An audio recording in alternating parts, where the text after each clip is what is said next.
अस्सलाम वालेकुम everyone, I am राहत फ़तेह अली खान, योर्स राहत फ़तेह अली खान। मैं यहाँ पे दुबई में अपने गाने रिकॉर्ड करने के लिए आया हुआ हूँ और बहुत अच्छे हमारे गाने यहाँ पे हो रहे हैं और एवरीथिंग इज फाइन। और मैं यही आपसे गुजारिश करूंगा कि घटिया अफवाहों पे बिल्कुल भी कान ना धरें। ऐसा कुछ नहीं है जैसा दुश्मन जो है वो सोच रहे हैं, ऐसा कुछ नहीं है।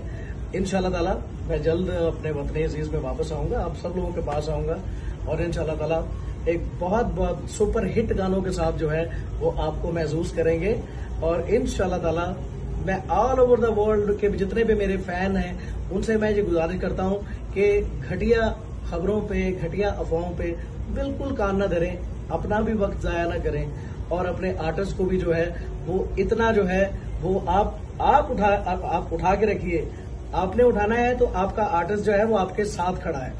तो इंशाल्लाह ताला you are my power, my audience, my fans और माई पावर। और अल्लाह ताला के बाद मेरे फैंस हैं जो मेरे पावर है और मैं उनसे लव करता हूं। Thank you very much. Allah Hafiz.